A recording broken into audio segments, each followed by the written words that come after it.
If you don't like yourself right now, that is not a life sentence. That is not your permanent identity. That is not some deep spiritual truth about who you are. It is usually just repetition, repeated thoughts, repeated behaviors, repeated environments, repeated ways of seeing yourself. And anything repeated long enough starts feeling real. But I think some of you have been accidentally worshiping a version of yourself you were never even meant to keep. The insecure version, the awkward version, the emotionally starving version, the version built during survival mode. And now you're trying to drag her into every new chapter, wondering why your life still feels heavy. You're allowed to become someone else. Actually, you're supposed to. I think one of the biggest lies people tell girls is just love yourself as you are. And yes, self-acceptance matters. But sometimes the reason you can't connect to yourself is because deep down, you know you're not living in alignment with who you could be. Your mind knows when you're abandoning yourself. Your body knows when you're settling. Your confidence knows when you keep making choices that don't match the woman you dream about being. Well, and confidence is not pretending to adore every current version of yourself. Confidence is trusting that you have the power to recreate yourself intentionally. That's different. Because the truth is, identity is shockingly trainable. Psychology has proven this over and over. Your brain builds evidence-based identities, meaning whatever you repeatedly do, your brain starts filing under, "This is who I am." If you constantly cancel on yourself, your brain goes, "Oh, we're unreliable." If you constantly tolerate disrespect, your brain goes, "This must be what we deserve." But the opposite is also true. Every tiny act of self-respect becomes evidence. Every promise you keep, every hard conversation, every boundary, every morning you get up instead of spiraling. Your brain is constantly collecting proof about who you are.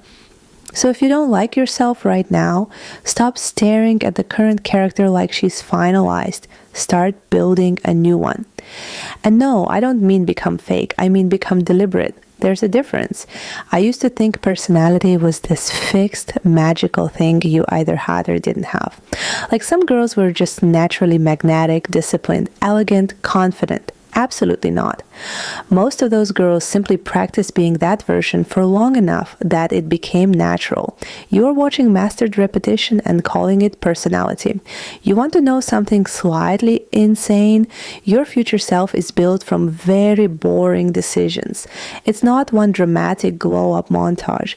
It's the way you speak to yourself while getting ready. It's what you tolerate after the third red flag instead of the first. It's whether you keep your word when nobody's watching. It's your posture, your standards, your routines, your diet, your friendships, your sleep, your thoughts. Tiny things create identity. And I think some of you are waiting to feel worthy before changing your life. But that usually the feeling comes after the evidence, after the action, after you start moving differently. You don't magically wake up with high self-esteem. You build it. Repetition, proof, repetition, proof. Also, stop over-identifying with your past. Please. Some of you introduce yourselves to yourselves through your worst era. I'm shy. I'm insecure. I'm toxic. I'm bad at relationships. Says who? Based on what timeline? 5 years ago, one breakup, middle school, a depressive episode. Why are you turning temporary experiences into permanent personality traits? That's like cutting your hair badly once and announcing you're permanently ugly forever. Relax. Human beings are adaptive. That's our whole thing. And honestly, reinvention is one of the most attractive qualities a person can have. There's something deeply powerful about a woman who decides quietly and privately, this no longer represents me. And then changes, not loudly, not performatively, not for male validation. Just because she finally respects herself too much to stay emotionally expired. You're not trapped, you're a pattern, and patterns can be interrupted. So create a new version, one with better standards, better emotional control, better habits, better taste, better boundaries, better self-concept. Not because you hate yourself, but because you finally understand that your life reflects the identity you do rehearse every day. And I really need you to stop romanticizing your own stagnation. There is nothing noble about staying the same when you know you're meant to evolve. You can wake up tomorrow and begin speaking differently, thinking differently, walking differently, choosing differently. You do not need permission to become unrecognizable.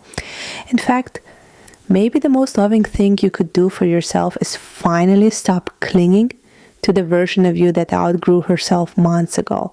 Love you no matter what.